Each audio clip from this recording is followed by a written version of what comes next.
تی ہیں اور آشیرواد لیتی ہیں.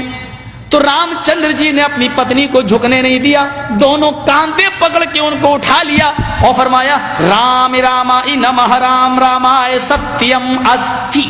ہے سیتا میں رام ہوں تیرا اور تیرے رام کا رام ہے اوپر والا. سنسکرت گرامر میں یہ رام رام آئے, جب رام کے ساتھ آئے آ جائے تو اس کا معنی ہوتا کا لیے, کے لیے, کو لیے, کی لیے. رام رام آئے, رام کے لیے نمسکار کرو, جھکو, یعنی اپنے رام کے سامنے نہیں بلکہ اس رام کے سامنے جو تیرے رام کا بھی رام ہے.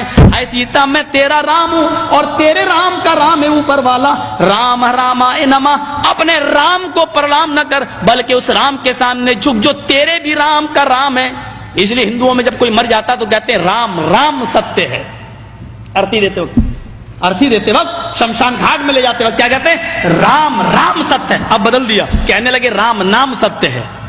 حالانکہ سنسکرت نہیں بدل سکتے. رام رامائے ستیم استی, رام کا رام سچا ہے, یعنی رام رام سچا ہے. مطلب یہ ہوا ہائے مرنے والے تو مر گیا, اب رام چندر جی تیری زندگی کے مالک نہیں, اب تو رام کا رام جانے کی تیرے ساتھ کیا معاملہ ہوگا, تو نے عمل کیسے کیے, تو نے کرتوت کیسے کیے, رام کا رام ہی سچا ہے. فَمَن يَعْمَلْ مِثْقَالَ ذَرَّةٍ خَيْرًا يَرَهُ وَمَن يَعْمَلْ مِثْقَالَ ذَرَّةٍ شَرًّا يَرَهُ. ایک نہیں 1,00,000 قرآن خوانی کر ڈالو, ایک نہیں 1,00,000 قرآن پڑھ کے مرنے والے پہ بخش دو, مرنے والے کو کچھ بھی ثواب نہیں ملے گا.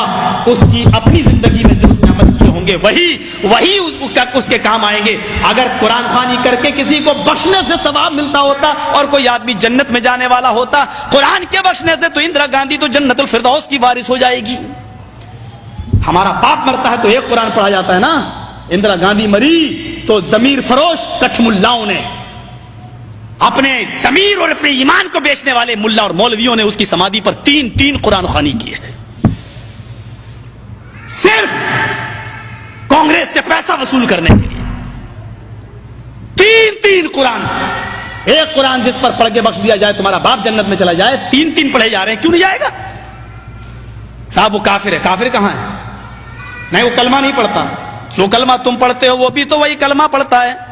تم کہتے ہو لا الہ الا اللہ محمد رسول اللہ, اس کے یہاں پر بھی تو یہی کلمہ لکھا ہوا ہے. اتھرو وید کے 20ویں کانڈ میں, اور پنڈت مرنے سے پہلے اپنے بیٹے کو وہی انکہی کے جملے سکھلاتا ہے, لا الہ ہرنے پاپن الا اللہ پرم پدم, تو جو چاہیں سورگ تو جپے نام محمدم. ہے میرے بیٹے, مرنے سے پہلے لا الہ الا اللہ پڑھ لینا, تیرے سارے پاپ مٹ جائیں گے.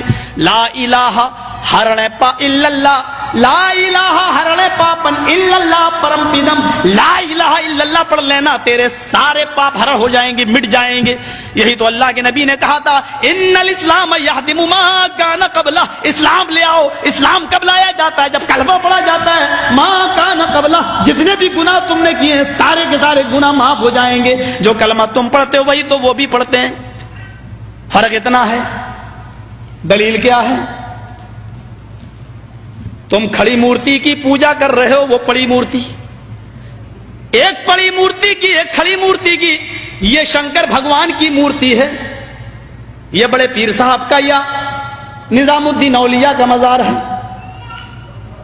یہ احمد رضا خان کا مزار ہے. یہ کھڑی مورتی ہے, یہ پڑی ہے. جو کام اس پہ ہو رہا ہے وہی کام تو اس پہ بھی ہو رہا ہے, ورنہ مجھے بتا دو.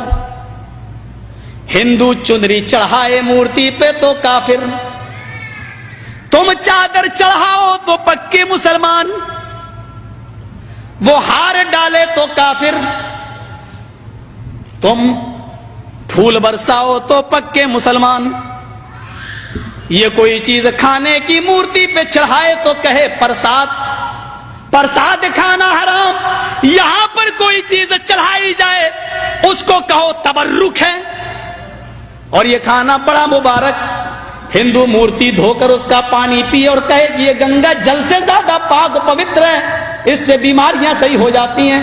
مسلمان عرس کے موقع پر قبر دھو کر پانی اس کے بوتلوں میں بھرے اور کہے کہ اس کے آگے تو زمزم بھی فیل ہے, تو یہ پکا مسلمان. جو کام اس پہ ہو رہا ہے وہی کام تو اس پہ ہو رہا ہے. اور آج میں فتویٰ دینے کا عادی نہیں ہوں، لیکن آج جذبات میں ہوں، میں یہ فتویٰ دے کے چلا جاتا ہوں. میرے پیارے ساتھیوں، اللہ کی قسم، اگر بھارت کے اور پاکستان کے، ہندوستان اور پاکستان کے، ہندوستان کا یہ 20 کروڑ مسلمان اور پاکستان کا وہ 15 کروڑ 10 کروڑ مسلمان اگر یہ چادر چڑھانے کے بعد، چنری چڑھانے کے بعد، پر تبرک کھانے کے بعد اگر یہ جنت کے اندر چلا گیا تو کعبے کے رب کی قسم کھا کے کہتا ہوں کہ بھارت کا 60 کروڑ ہندو بھی ایک ایک کر کے جنت میں چلا جائے گا. اور اگر بھارت کا ہندو جنتی نہیں ہے تو اتنا یاد رکھنا کہ پھر تم اپنے مسلمان ہونے کا سرٹیفکیٹ پیش کرو. تم وہ جہنم میں کیوں جائے گا؟ اگر وہ ان کاموں کی وجہ سے جہنم میں جا رہا ہے تو تم یہ کام کیوں کر رہے ہو؟ تمہارے اندر یہ کام کیوں پائے جا رہے ہیں؟ تم بھی تو وہی کام کر رہے ہو. ارے اس نے تو پھر بھی مورتی لگا رکھی ہے، تم نے تو پتہ نہیں کس کو گاڑ دیا اور نام ہی اس کے بدل دیے. اللہ جانے اس میں حقیقت میں وہ ہے بھی یا نہیں ہے. مسجد میں ہوں، اللہ کے گھر میں، اللہ کے گھر سے بڑی کوئی جگہ نہیں ہوتی ہے. میں نے بنارس میں اپنی آنکھوں سے دیکھا، اپنی آنکھوں سے ننگا بیٹھا رہتا تھا. جینیوں میں جیسے ننگے بابا ہوتے ہیں نا، انڈیا والوں کو اچھی طرح معلوم ہوگا، وہ گھومتے ہیں آگے اور پیچھے پیچھے عورتیں چلتی ہیں، ان کے دودھ سے نہلایا جاتا ہے. جو گربوتی عورتیں ہوتی ہیں وہ دودھ جب بہتے ہوئے اس بابا کی شرمگاہ کے پاس سے آتا ہے تو اس کو بھر لیتی ہیں. گربوتی عورتوں کو پلایا جاتا ہے تاکہ بچہ نیک پیدا ہو. میں نے نوائے اسلام میں ایک موضوع لکھا تھا کہ اس سے بچہ نیک پیدا ہوگا. یہ بے شرم، یہ تو خود ہی پتا چلے گا. کیس چل گیا تھا میرے اوپر. غور کریں آپ، ننگا بیٹھا رہتا تھا، ایک ٹائم کی نماز نہیں پڑھتا تھا، اس کو وضو بنانا نہیں آتا تھا.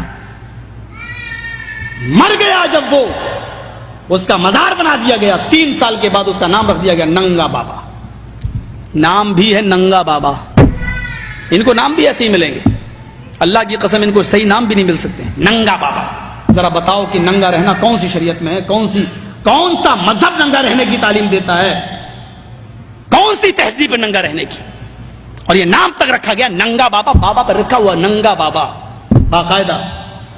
جیسے بریلی کے اندر تھا ایک کتا بابا، اب تو بدل دیا لوگوں نے، کہتے کتب بابا، کتب کر دیا. لیکن رکشے والے سے کہو کتب شاہ کے مزار پہ جانا تو جانتا ہی نہیں جب تک یہ نہ کہو کتا بابا. ایک کا نام ہے پتنگ بابا. کسی شریف انسان کا کام ہے پتنگ اڑانے کا؟ نام رکھا گیا پتنگ بابا. بنگلور سائڈ میں چلے جاؤ، مجھے میرے دوستوں نے دکھلایا جنگلی بابا. کون نام ہے؟ نام تو پہلے اچھے رکھ لو یار، نام تو کم سے کم صحیح رکھو. یہ تو جو یہاں ہو رہا ہے وہ کام یہاں ہو رہا ہے. یہ میں نے ہندو دھرم سے ایک توحید بتائی. رام چندر جی نے کہا کہ اس کے سامنے جھکو جو تمہارے رام کا بھی رام ہے. ذرا اولڈ ٹیسٹامنٹ سے ایک توحید سنیے. اولڈ